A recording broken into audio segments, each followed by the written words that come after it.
Bien-aimés dans le Seigneur, nous vous saluons dans le nom merveilleux de notre Seigneur Jésus-Christ. C'est votre serviteur, le révérend Dr Trudon Yakasongo, dans votre émission, votre famille pour Christ. Nous remercions les autorités de Saint-Malam qui nous ont donné l'opportunité de venir chez vous pour pouvoir partager avec vous dans cette émission, notre émission. C'est-à-dire que nous sommes en train d'essayer de nous entraider pour que nous puissions avoir un mariage où il fait beau vivre. Parce que quand ça marche très bien dans le foyer, c'est le ciel avant l'heure. Lorsque ça ne marche pas, c'est l'enfer avant l'heure. Alors, nous sommes en train de parler sur comment résoudre les conflits conjugaux. Nous sommes en train de parler de la source des conflits ou l'origine des conflits. Nous avons beaucoup parlé, nous avons dit qu'un mariage sans conflit n'existe pas. Lorsque nous disons que nous avons 48 ans de mariage, c'est-à-dire 48 ans de résolution des conflits. Quand on nous pose des questions, notre secret, c'est-à-dire, c'est la résolution des conflits. Nous avons nous tous des conflits. Quand vous dites que chez vous, vous n'avez jamais eu de problème, donc vous n'êtes pas sincère avec vous. Car la conscience est le prédicateur le plus célèbre que Dieu nous a donné. On peut tromper les hommes, mais on ne peut pas tromper sa propre conscience. C'est pourquoi, bien-aimés, nous sommes en train de nous entraider. C'est pourquoi nous reconnaissons, nous sommes très reconnaissants envers les autorités de Saint-Malam qui nous ont donné l'opportunité de venir chez vous, partager avec vous la parole de Dieu à travers cette émission. Alors, nous avons dit la source des conflits est le fait que chacun a son histoire. L'homme a son histoire, la femme aussi. Alors, tout cela influence notre environnement, notre façon de nous comporter. Alors, lorsque nous nous marions, chacun a son histoire. Pour former une histoire commune, ce n'est pas facile. Nous devons fournir beaucoup d'efforts. Nous devons faire des efforts. C'est-à-dire, je dois accepter les faiblesses de mon épouse et mon épouse aussi doit supporter mes faiblesses. C'est à ce moment-là que nous pourrons marcher en harmonie. Alors, bien aimé, Torobaki Makambo est belé. Donc, Toko le baté que Bissonde, spécialiste ou bien Banini, otobemisa sosa ba conflit non. Oya muke, oyo tozana ngo yango ni tozo partager na bino. Vous pouvez aussi compléter la liste. Alors, il y a un Torobaki parmi les causes, ne li uzo que la source au Torobaki la fois passée parce que l'émission qui passe aujourd'hui est en rediffusion mardi, toujours à la même heure. Alors, Torobaki Makambo est belé, mais aujourd'hui, nous allons continuer. C'est-à-dire causerie interminable avec les tierces, surtout les femmes. Soit bandi ko solo la awa akokata masolote. Depuis à kende qui est pas ba voisin, ba voisine, complètement solo, ba kende Makambo Italie. Mais ce qui est drôle actuellement en RDC, même basi ba comment s'intéresser à Makambo Italie sport. Balopard, na bene. Ah, na bango pe, comment vous s'intéressez? Bon, c'est pas mauvais, c'est aussi bien. Mais tel que, yo ke kuna ko solaka, ma solo wana, mingi ezaka ba critique. Kolo makambo mabe vis-à-vis à bateau, kuna swala na mwasi, kuna baliaka boye tout ça. Yo yebi biloko nyonso bato baliaka. Donc, il y a un moment là bateau sous ba ko zo yo ko suspect. Comment on lit Makambo Abato? Pourquoi tu t'intéresses trop dans Makambo et Abato? Ça vraiment malamté. Donc, tant que nous kokozo, on a tikinzungu na moto, nous on est zika, et tant que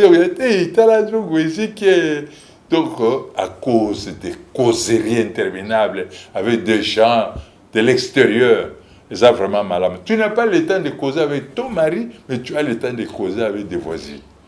Mais ça n'a pas de sens. Tout comme toi, Marie aussi, tu as le temps de causer avec tes confrères, tes amis de service, mais tu n'as pas le temps de causer avec ta femme. C'est pas bien. Même nous, les pasteurs, nous devons accueillir nos collègues pasteurs. Là, nous passons beaucoup de temps à parler de la parole de Dieu. C'est pas mauvais, nous devons partager, mais il y a un temps pour chaque chose. Un temps pour parler avec les autres et un temps aussi pour parler avec sa femme. C'est pourquoi, bien aimé, vraiment, nous vous supplions dans le nom de Jésus-Christ à savoir faire le bien. On ne peut jamais cesser de faire le bien. Alors, et l'autre source de conflit, c'est rejeter les enfants hors mariage. Avant votre mariage, ça peut être le mari, tout comme ça peut être la femme, haït son enfant quand il est encore jeune. Lorsque vous étiez fiancé, quand vous avez partagé ces problèmes, alors la fiancée a accepté finalement. Non, papa, il n'y a pas un problème. Chérie, je t'aime vraiment. Je vais prendre cet enfant-là en charge. Arrivé maintenant dans le mariage, nous avons vu vraiment, je connais un pasteur qui a eu des problèmes avec sa femme.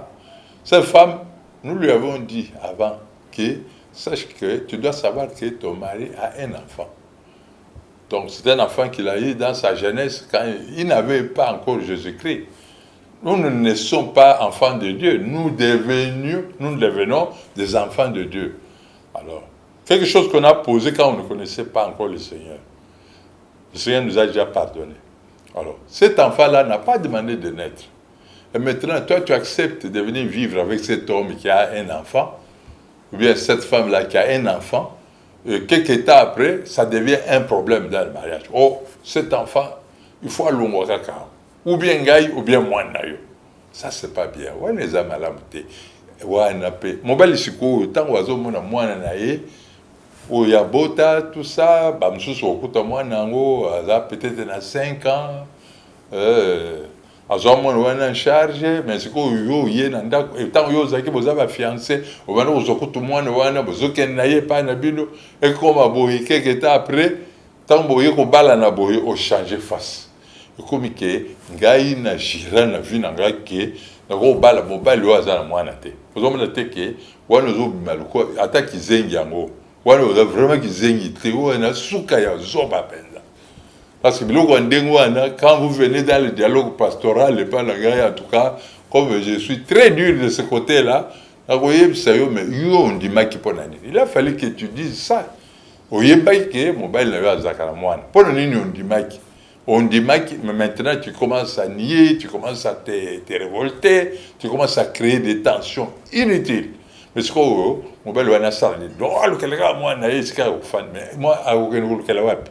que tu permets que ton mari aille chercher une autre femme à côté, oh, c'est pas comme ça.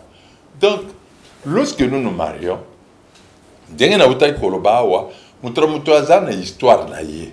c'est ça la vie.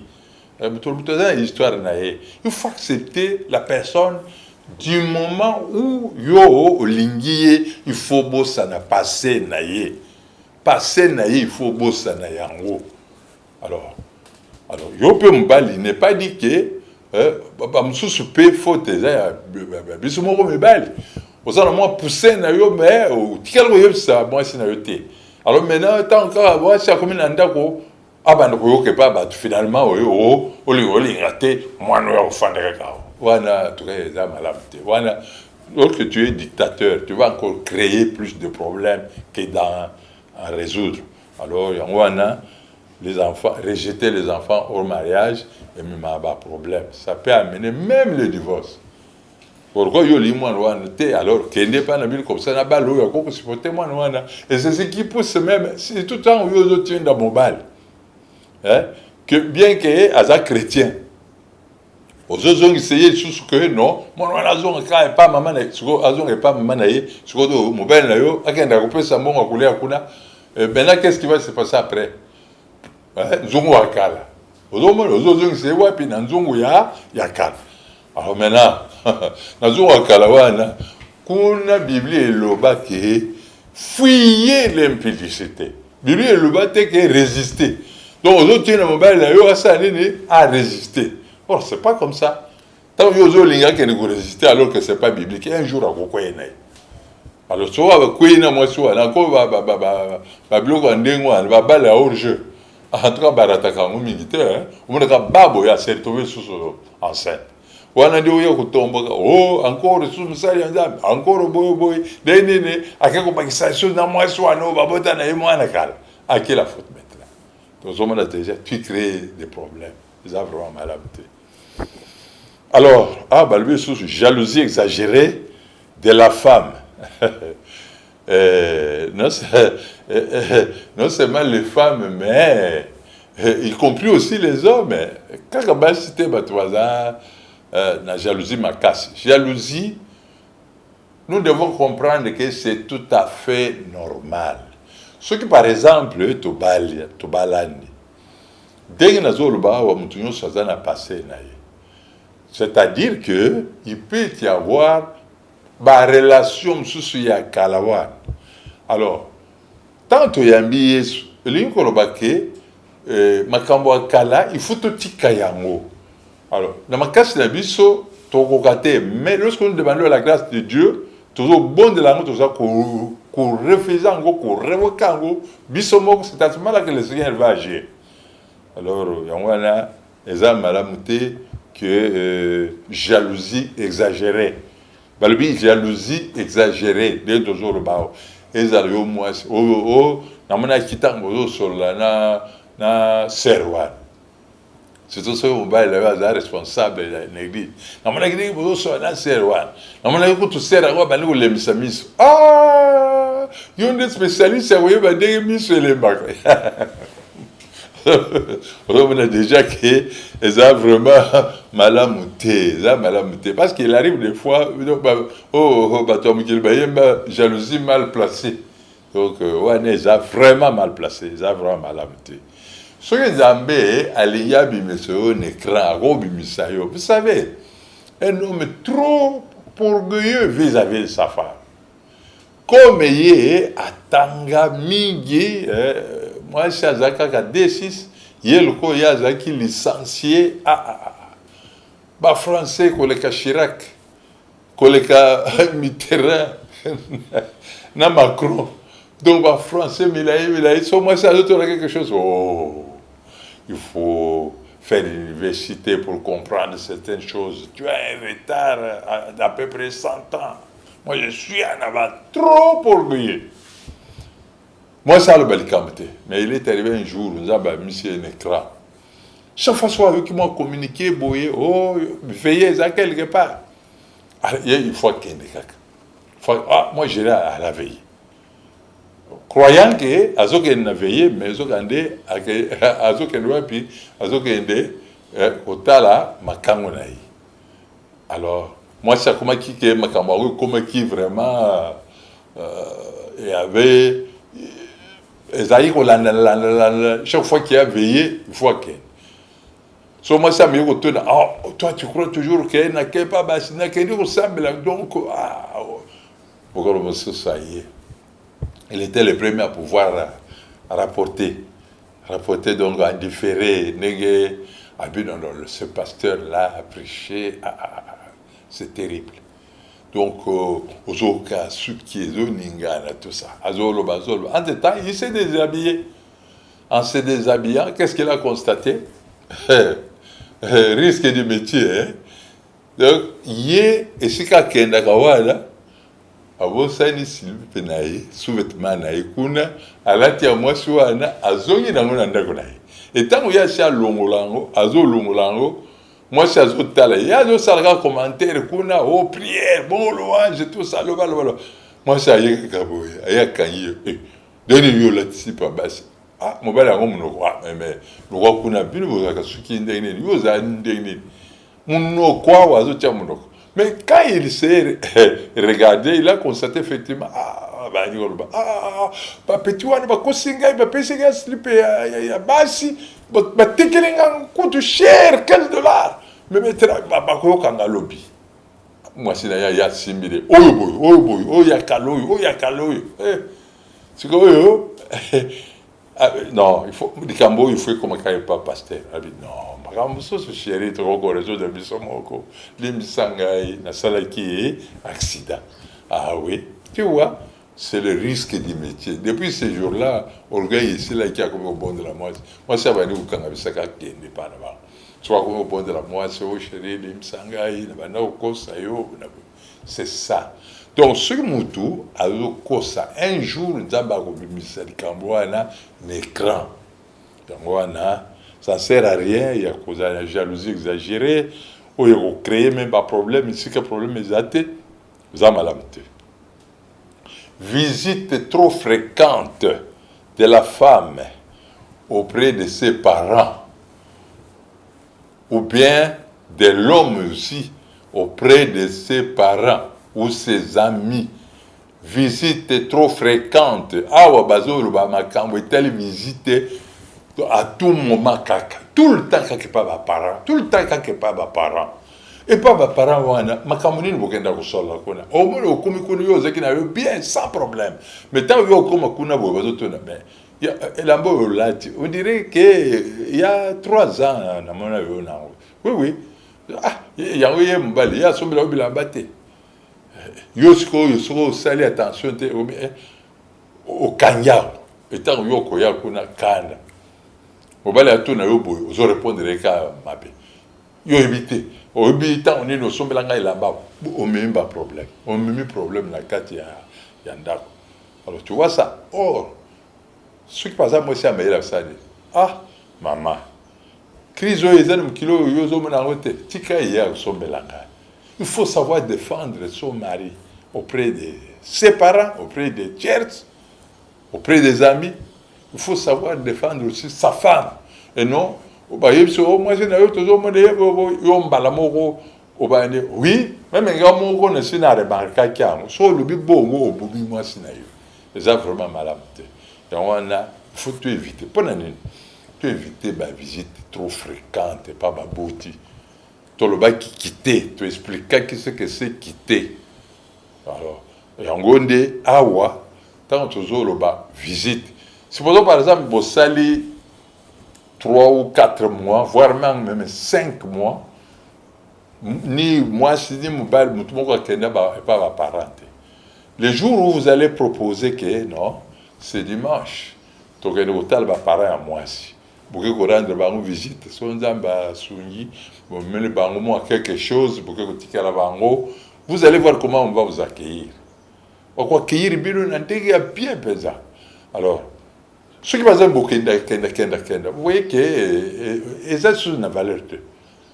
Il faut vraiment quand est-ce que nous pouvons aller là-bas, quand est-ce que nous pouvons rester chez nous. Alors, il faut éviter. Et le comme sous il manque de discrétion. Comment expliquer, on a insister et pas bien maman, discrétion. Mon bel nayo, ayebisi yo que chéri, dengue ezaboye, non sala, lobby, ba opesa biso, moi mbongo. Moko va permettre biso ba devisa biso ba mbongo oyo tokoko somba parcelle quelque part. Mobile na yo ayebisio na butu. Alors curieusement lobi na ba après-midi amona kaka ba petit frère ya mwasi bazo ya kutona bof ndenge biso toyebi place moko bazo teka parcelle na prix ya bwewe. Tout seul là, quelqu'un boit un canard, talambongo, on va les gars, il faut appeler sur les va reporter dans une semaine. C'est que, à comprendre, comment est-ce que toi, ton soleil dans le macambo, il y a bis mi balai, dans le côté qui s'amité, au son panjam au sang. C'est pas bien, manque de discrétion. Vous croyez que bâtiment soit un yo, bah, oui, on se fait là, dans le macambo, imaginez par exemple, aux yébissa, peut-être que vous avez la famille de Bino au sobel pan. Vous croyez que jalousie est la battu à musique? Bao baza pembe ni wana, nde baza kabe ni biso à liboso. So ye baraté. Donc il faut y bayango. Joseph a été vendu par qui? Par ses propres frères. Donc on a déjà que jalousie ezangaka te mpo na nini à cause ya tiniki multicolore oyo tata na bango asombela ye oyo baye na ye batikala kozwa te à cause ya tiniki ale ecréer problème. Alors yango wana faut kozala na discrétion. Et puis eloko mosusu tolinga koloba ezali ke baza koloba pe bapapa bakitaka difficilement baparent. Omoni par exemple papa possible bala surtout bo bazaka na système ce qui par exemple bazana un jeune azwi mbongo li asomba parcelle asanini a préféré kosala ndako na kati ya lupango ya famille à ce moment-là abandi kufanda kuna na ndako wana ndako munene yango nde eza ko remarquable na kati ya lupango wana. Et tant qu'il y a Kobala, la femme ne sera pas à l'aise. Donc, on a ma petite sœur, il y a Kota de Baligné, la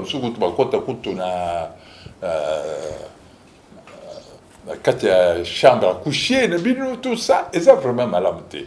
Alors, c'est pourquoi il faut toujours que quand nous devons quitter, Zamba Yebakiango. Que ceux qui kakabofandi na babote ensemble, il y aura toujours des problèmes. L'autre jour, on a Sarabino que à supposer, moi c'est d'ailleurs à l'embellir bien, en tant qu'un homme ou bien éduqué, qu'est-ce qu'on doit dire? On doit dire merci, merci ma chérie pour cette sauce-là qui a été vraiment, vraiment très délicieuse. À ce moment-là, maman na yo zawana zoyo kama kambo wana omona kaka mama zo zelmana batango akende sima abeti mesa zoba ya mwana yo zolo la mwesi ndengwana akomona la yo ah mais sikoyo akomona langai supposons par exemple ya monelinga c'est que quelque part rappel na monela ye biso yo sibi ba tusani to mona nani alors il y a eu problème ezali alors pour éviter ça ya mwana nzamba il faut quitter. On va essayer vraiment d'éviter non seulement quitter physiquement, mais sur le plan spirituel et psychologique, c'est le plan financier, on a toujours contrôlé. Maman n'a eu salaire, mais moi, si on a un salaire, c'est pas bien, ça vraiment malamité. Et puis, maman s'est négligée corporellement, c'est-à-dire que aux angapé, aux sala. Je crois bien que tout ça. Donc, yo, c'est négligeable, malgré que mon bel appelle ça comme bon, ben, pour son babaté, là, bien, non. Tu préfères toujours tant sous bâti, ils ont miliki, ils ont saucisson, ils ont maquis, ils ont toujours des dépenses inutiles. Tout le monde a toujours dans une de nos émissions qui est dépenses inutiles. Quand il va gérer té, ils ont malamouté, et bien d'accord, pas de problème. À supposer que bon ici les 15, on va toucher les 30, et les 15 jours qui restent, bon ça la dérive. On va essayer vraiment toyeba, gérer. Et puis non seulement ça, maman, il n'est pas dit qu'il pose à la propre, il faut toujours bilamba sika, non. Il pose à la même, oui bilamba cher, non. Si tout bien va na basi na belle qui la fois passé que la belle bien comme tal moko ya bien. Donc la moins bongo là yo même $15 au cause de la pièce na yo kitoko. Kolo kutu ba kipaka sous super wax hollandais tout ça ba blogo wana ba kipaka kutu ya ngote. Alors c'est ce qui fait que na ya la tu no la tu boy ça dépend de ba tonya. Kako ya yo ane $10 ba tongeli yo bien. Au bibi, moi, ce qui est au collègue, je suis à $120. Alors, il y a un essai vraiment. Et puis, le sous-sous, souligner, n'est pas satisfaire sa femme au lit. Ça, ce sont les hommes. Donc, nous devons savoir que ce dossier, c'était un dossier vraiment très intéressant que nous allons partager prochainement. Parce qu'il faut vraiment un enseignement approprié. Alors, bien aimé, Nalingaki Siko Yotoloba, comment alors résoudre les complets? Vous pouvez compléter la liste, mais moi je préfère m'arrêter là. Alors, comment maintenant résoudre? Ça, c'est ça. sikoyo tosi todégager tolobeli makambo oyo elekaka eleka que faire maintenant? Alors wana tokodivise yango en 3 parties. La première partie, nous allons dire quand il y a un conflit, ce qu'il faut faire et ce qu'il ne faut pas faire. Ce qu'il ne faut pas faire, c'est-à-dire que quand il y a un conflit, alors, point ya liboso, conflit ezali, moko ali yaloba, non, n'en parlons pas. Ah, mais problème ezali, tout traité, non, n'en parlons pas. N'en parlons pas. Est-ce que le conflit est résolu? Non. C'est une mauvaise manière de résoudre les conflits. Deuxième mauvaise manière.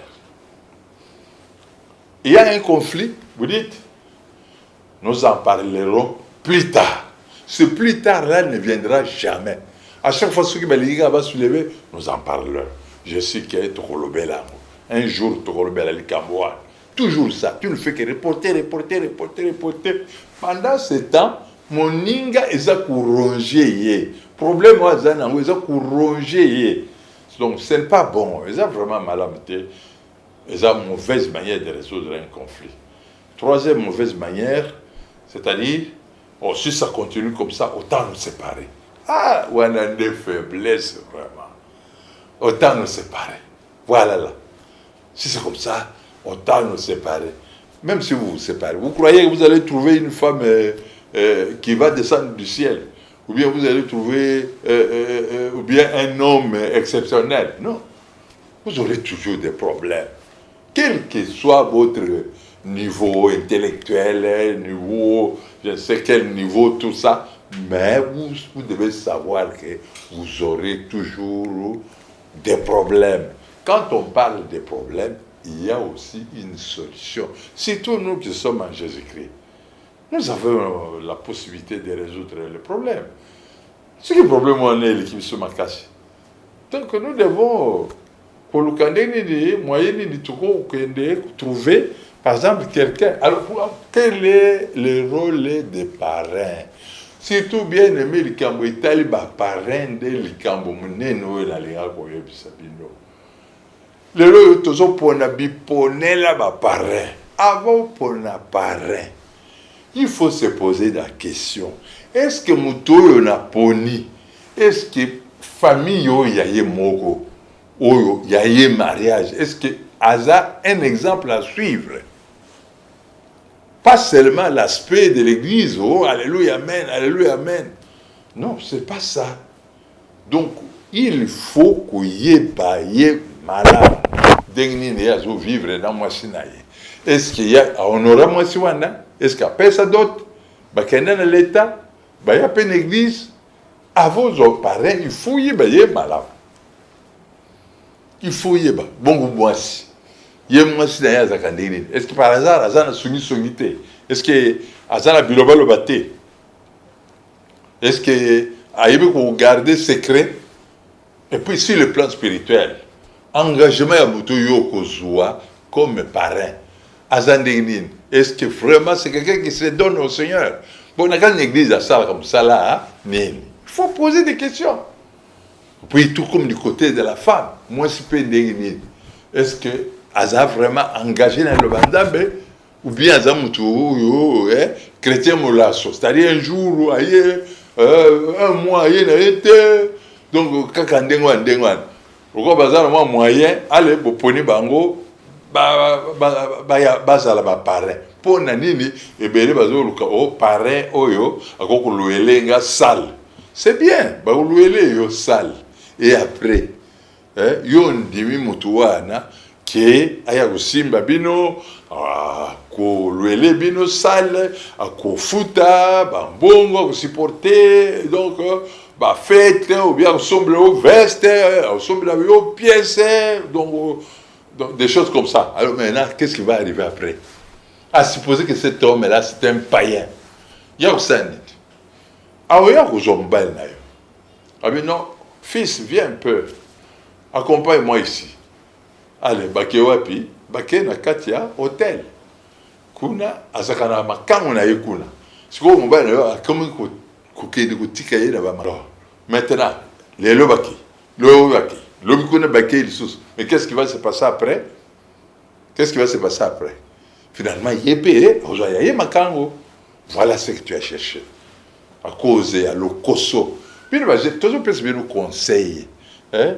Donc, autant n'est pas koluka mindondo te. Ce qui m'a ezali, beaucoup de ça là, vous louez ça, les bannis, tout ça.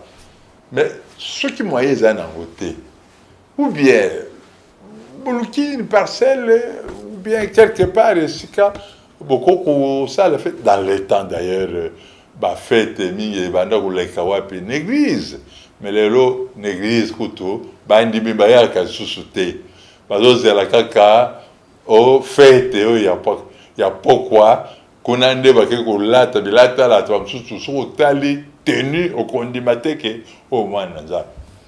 Donc vous voyez or fete na biso fue le kana église tozana ndeko na biso na kati ya église. Wana ezalika parenthèse na fongola parce qu'un jour je vais parler sur le parrainage. Alors maintenant que faire? C'est ça. Deuxième question. Première question, mauvaise manière. Voilà, deuxième, bonne manière. Ceux qui les ont marché étaient Nakati Alibana. Qu'est-ce qu'il faut faire? Un, accepter de dialoguer. C'est-à-dire accepter de dialoguer.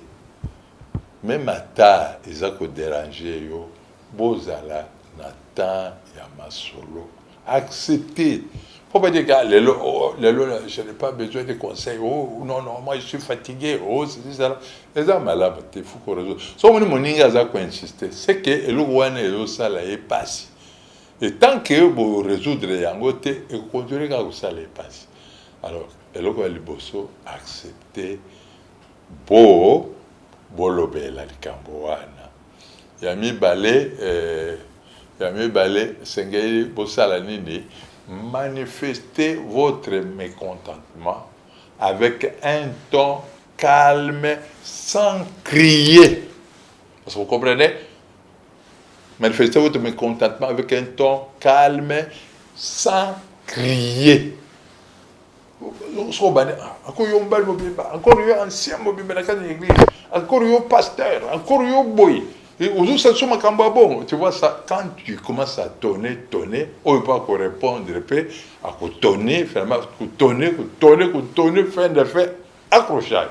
Alors maintenant, wap solution, c'est quoi, il y a problème, les amalamités. Il y a lui, manifester les langages.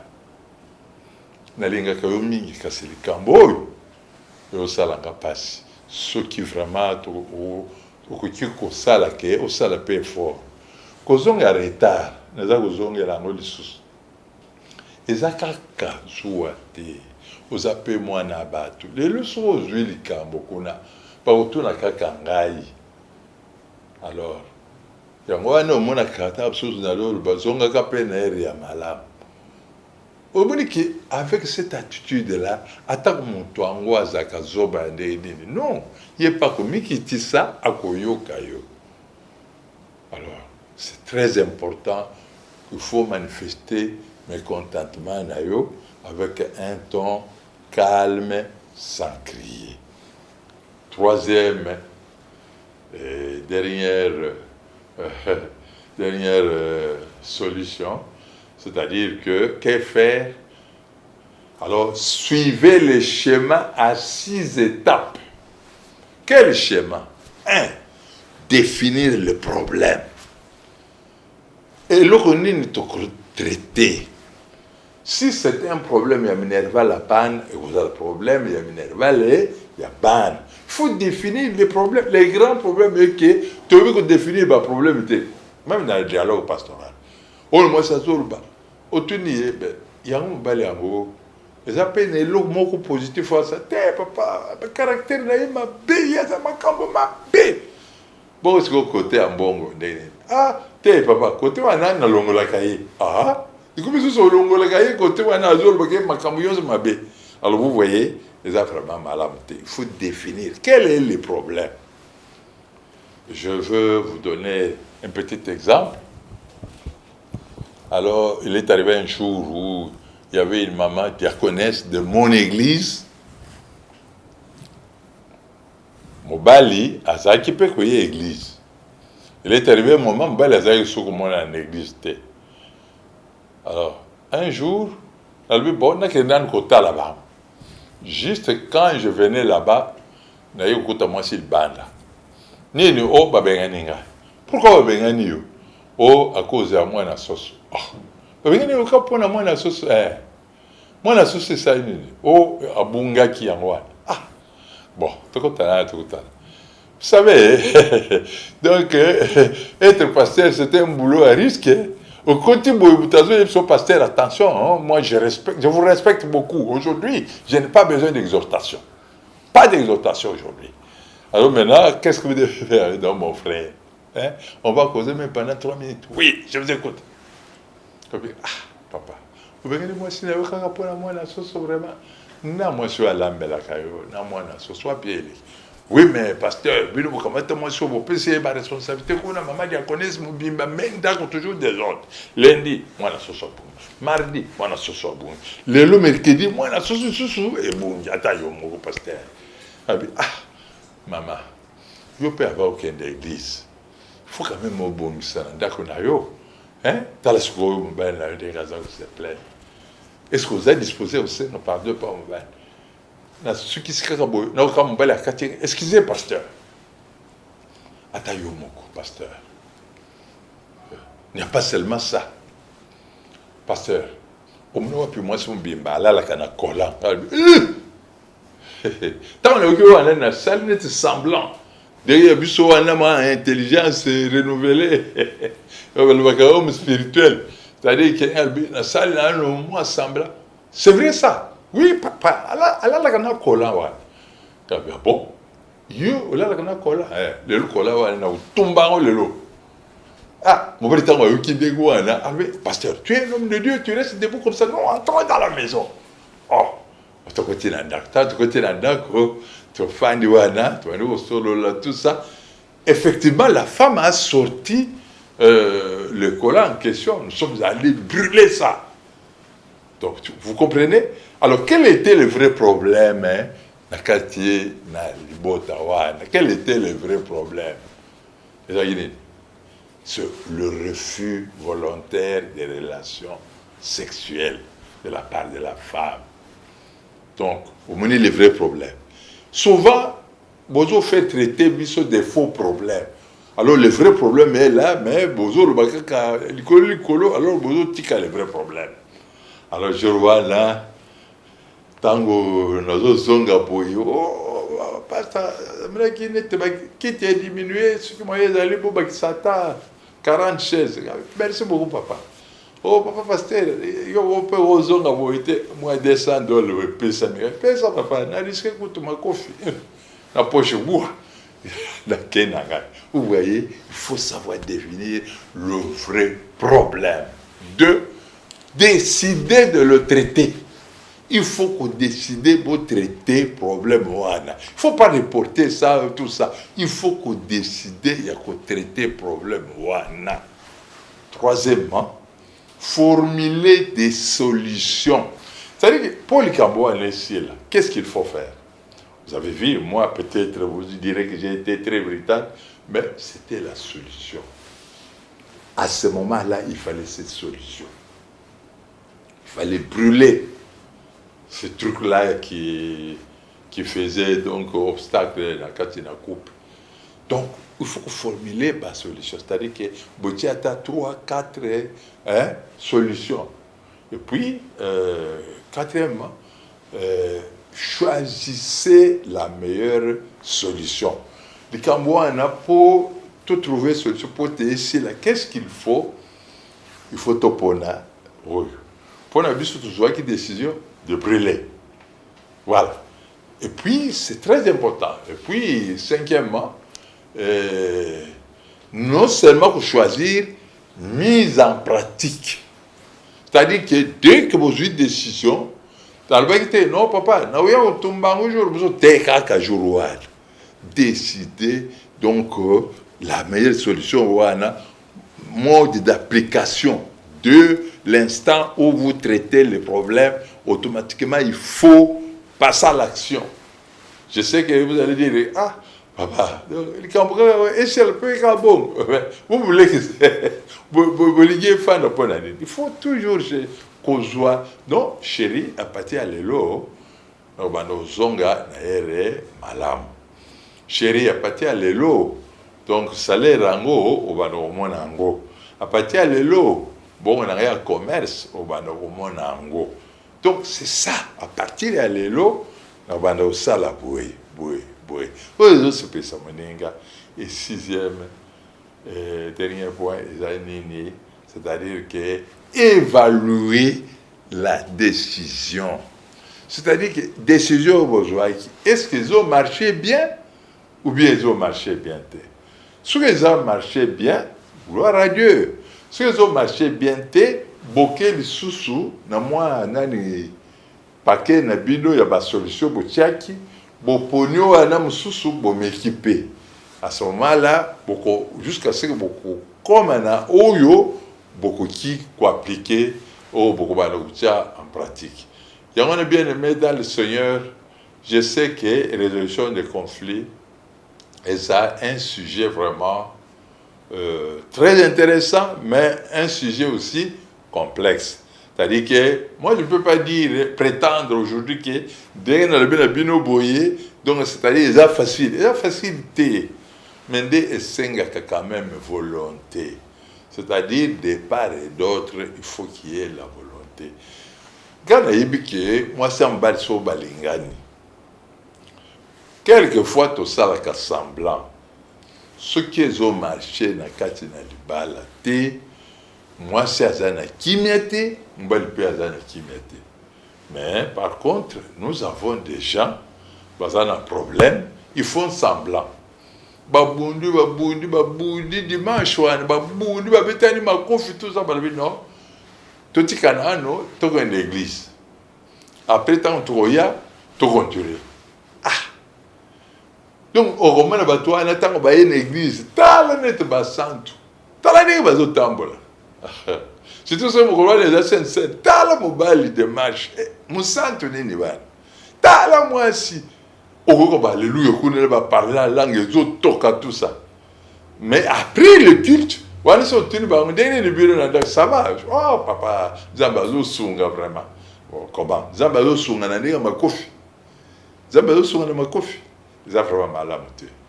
Alors, à ce moment-là, tant que vous avez on va qui sonne. Répétez choses, ma camarade, on va y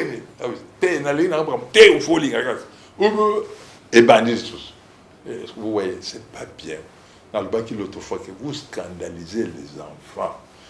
Papa, maman, ko figa na miso ya bana, korobana mabe na miso ya bana, kobonda na miso ya bana. Ces enfants-là n'ont pas demandé de naître, c'est vous qui les avez cherchés. Alors vous devez tout faire pour que ces enfants puissent être bien éduqués, de façon que ces enfants puissent être utiles à la société et non nuisibles à la société. Ce qui va nous c'est de votre faute. Parce que vous n'avez pas pris votre responsabilité. Vous avez scandalisé ces enfants. Alors les garçons ruminent tellement qu'ils ne peuvent pas réagir vis-à-vis de leur papa. Qu'est-ce qu'ils vont faire? Ils vont se marier. En tout cas, moi, je ne serai pas comme mon papa. Ou bien, mon élève, la maman. Alors, l'autre aussi va dire, en tout cas, vous allez le maman, t'es. Tu as son balazor, c'est tout banal. C'est tel père, tel fils. Mais les scientifiques ont changé. Ils commencent à dire que tel père, telle fille. C'est-à-dire le caractère de la fille est façonné selon le comportement de son papa. Ça, ce sont les psychologues. Ils ont remarqué que moi si, azalaka trop attaché et pas papa na bango. C'est-à-dire qu'il va me peut bazaka trop attaché et pas maman. Bazako banga papa pour nous poser problème, bazo transiter na maman. Tandis que ma fille préfère les filles chéries de papa. Résolution des conflits, yangonde eza kisimunene na kati na libala. C'est vrai, tout ce qu'on s'est confié et pas parrain. tokende pas parrain kaka ceux qui biso mieux balé tous pour trouver solution. Je vous ai déjà parlé des parrains parce que bateau bako aider bino même ata baza na mbongo te mais ceux qui baza capable ya aider bino pour te bon marché na ndenge longo bani na kati ya libala na bino à ce moment-là c'est une bénédiction. On est bien aimé dans le Seigneur.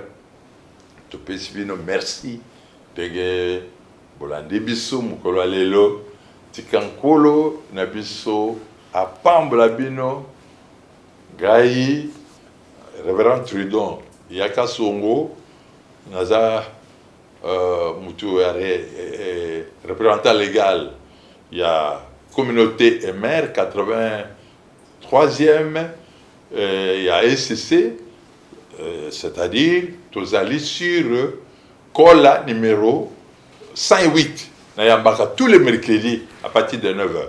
Donc, vous pouvez venir nous voir, vous pouvez nous téléphoner, numéro yango aneza affiché quand il y a écran na bino.